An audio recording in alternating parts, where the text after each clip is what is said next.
बहुत समय पहले की बात है। सूरजगढ़ नाम का एक गांव रहता है जहां सविता अपनी बेटी राधिका के साथ रहती थी।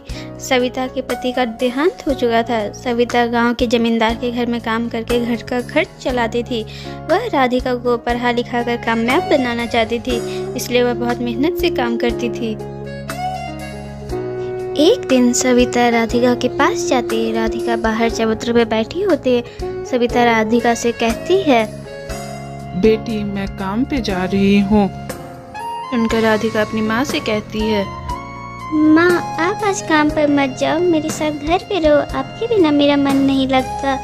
सविता बोलती है, बेटी काम पर तो जाना ही पड़ेगा, काम नहीं करेंगे तो पैसे कहाँ से आएंगे, और पैसे नहीं देंगे तो घर कैसे चलेगा, फिर पैसे इकट्ठे करके तुझे पढ़ाना भी तो है। जब तू पढ़ लिख कर कामयाब हो जाओगी तब मैं घर पर ही रहा करूँगी। यह कहकर सविता काम पर चली जाती है।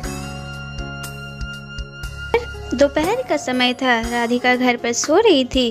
तभी किसी ने दरवाजा खटखटाया। राधिका दरवाजा खोलने के लिए बाहर जाती है। राधिका जब दरवाजा खोलती है तो देखती है सामने पड़ोस के रामू काका खड़े हैं। रामू काका राधिका से पूछते हैं, बेटी तेरा कोई रिश्तेदार है जिसे तू जानती हो? राधिका कहती है, काका मेरे मामा मामी पास के गांव में रहते हैं, लेकिन आप क्यों पूछ रहे हो? तब रामू काका ने बताया, बेटी तेरी माँ सफाई कर रही थी और वह गिर गई, अब वह हमारे बीच नहीं रही। राधिका के तो होश ही उड़ गए, वह रोने लगी। रामू काका ने बड़ी मुश्किल से उसे चुप कराकर उसके मामा का पता पूछा। एक गांव के आदमी को उन्हें खबर करने के लिए भेजा। सविता का भाई रमेश आकर उसका अंतिम संस्कार किया और उसकी पत्नी कुसुम राधिका को संभालती है। अगले दिन रामू काका और जमींदार राधिका के घर आते हैं उसके मामा से बात करने के लिए। जमींदार राधिका के मामा से कहते हैं, रमेश जी यह बच्ची अब अनाथ हो गई है, इसकी देखभाल आपको करनी होगी। सविता का देहांत मेरे घर में काम करते हुए हुआ, इसलिए मैं इस बच्ची के पालन पोषण के लिए 2 लाख रुपए दे रहा हूँ। आपको इसका अच्छे से पालन पोषण करना होगा। यह कहकर जमींदार पैसे रमेश को दे देते हैं।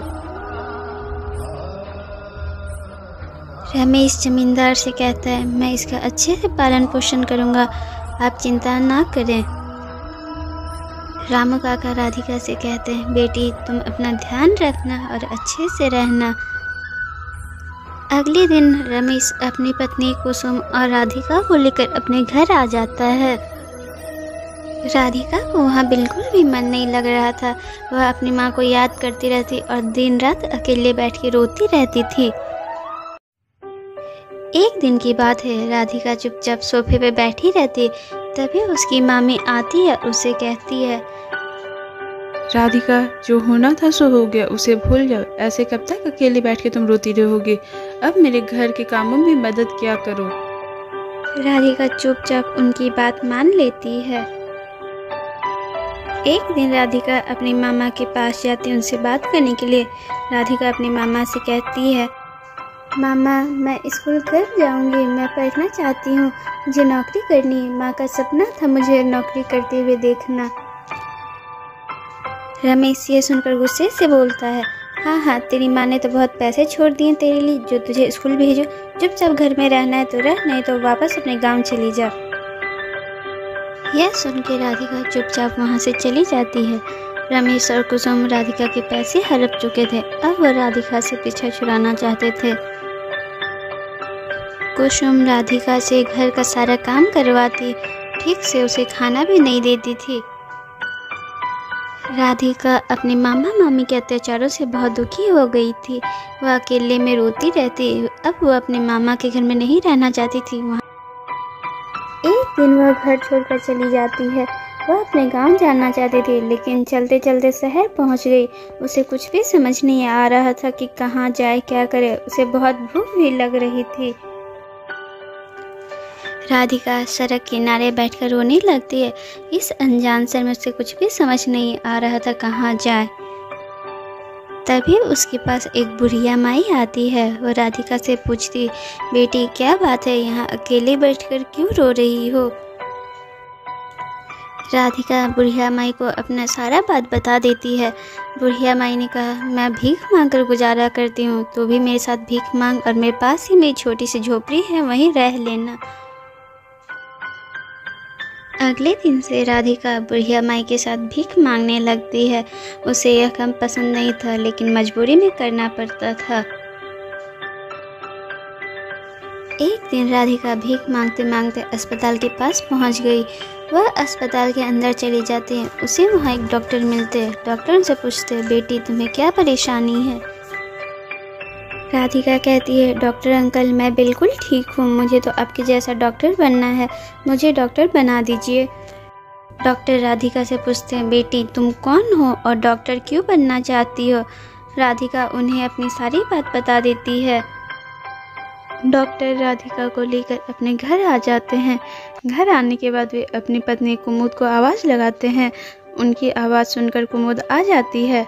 कुमुद कहती है, क्या बात है, इतनी शोर क्यों मचा रहे थे और ये प्यारी सी बच्ची कौन है? डॉक्टर कुमुद को राधिका के बारे में सारी बातें बता देते हैं। उन दोनों की कोई संतान नहीं थी, इसलिए वे राधिका को अपने साथ रखना चाहते थे। राधिका कुमुद के पास जाती है। कुमुद राधिका को देख के खुश हो जाती है और डॉक्टर से कहती है, आपका बहुत बहुत धन्यवाद, आप इसे घर लेते आए, ये अब हमारी बच्ची है, हम इसके माता पिता बनेंगे। राधिका अब स्कूल में जाने लगी थी। धीरे धीरे समय बीत गया, राधिका बड़ी हो गई थी। एक दिन राधिका चिल्लाते हुए घर आती, मम्मी पापा आप कहाँ हैं? कुमुद राधिका से पूछती, क्या बात है बेटी, तुम बहुत खुश नजर आ रही हो? राधिका कहती, माँ मेरी नौकरी लग गई है, यह आप दोनों के कारण ही संभव हुआ। आपने एक अनाथ भिखारिन को अपनी बेटी बना लिया, अगर आप ना होते तो मेरा क्या होता पता नहीं। यह कहकर राधिका रोने लगती है। तभी कुमुद उसे चुप कराते हुए कहती है, बेटी तुम्हें नौकरी अपनी मेहनत से मिला है, हमने कुछ नहीं किया, आज खुशी का दिन है, रोने का नहीं, इसलिए हम लोग खुशी मनाएंगे। कुमुद राधिका से कहती है, बेटी तुमने हमें वो दिया है जिसके लिए हम लोग इतने सालों से तरस रहे थे, तुमने हमें माँ बनने का सुख दिया, तुम हमारे लिए सब कुछ हो, इसलिए कभी आज के बाद तुम अपने आप को अनाथ मत कहना। एक दिन कुमुद के घर एक पति पत्नी आते हैं। वे इस शहर के जाने माने बिजनेसमैन थे। पत्नी कुमुद से कहती है, मैं अपने बेटे का रिश्ता आपकी बेटी के लिए लाई हूँ, मुझे आपकी बेटी बहुत पसंद है। कुमुद कहते, ये हमारे लिए बहुत खुशी की बात है, हमें ये रिश्ता मंजूर है। जल्द ही राधिका की शादी हो जाती है।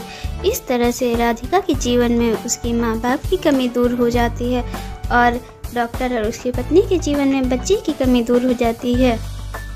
आपको स्टोरी अच्छी लगी तो वीडियो को लाइक करें और चैनल को सब्सक्राइब जरूर करें।